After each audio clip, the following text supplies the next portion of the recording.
Hello, je suis hyper content de vous présenter cette nouvelle animation dans PowerPoint. On va voir comment présenter une frise chronologique, une frise temporelle de façon fluide, de façon dynamique. Donc c'est parfait pour présenter un projet, pour présenter une feuille de route, pour présenter différentes étapes.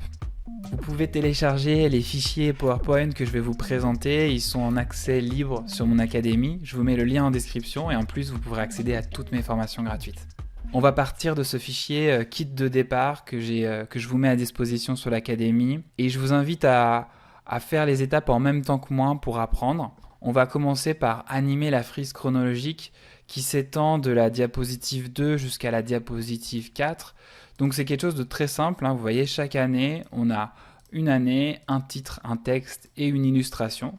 Moi, j'ai mis à chaque fois une photo, mais vous pourriez très bien mettre, vous pourriez ne rien mettre ou mettre une icône. Et là, l'important, c'est de choisir la bonne transition entre les diapositives 2, 3 et 4. Donc on va se mettre sur la diapositive 3, on va aller dans l'onglet Transition. Et ici, la transition qui fonctionne bien, c'est Pousser.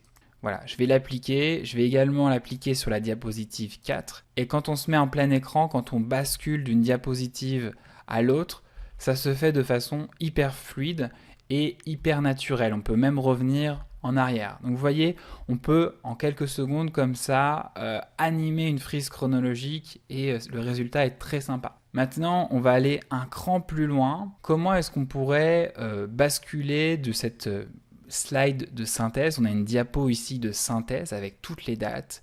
Comment est-ce qu'on pourrait basculer sur la diapositive 2 de façon hyper fluide?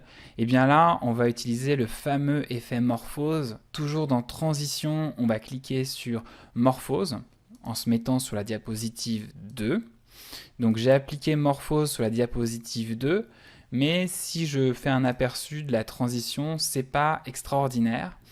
Et là, il va falloir faire quelques petites opérations. Premièrement, je vais sélectionner les dates ici qui n'apparaissent pas sur la diapositive 2 et je vais les coller sur cette diapositive 2 en les déplaçant vers le bas. Ce que ça va faire, c'est que quand je vais basculer de la diapositive 1 à 2, vous voyez, on a l'impression qu'on est en train de zoomer sur les deux premières dates. Et la deuxième chose que je vais faire, c'est que pour que le titre ici disparaisse de façon un peu plus fluide, je vais le copier, je vais me mettre sur la diapositive 2, je vais le coller et je vais venir le positionner à l'extérieur de la slide. En fait, je l'ai mis en haut de la diapositive.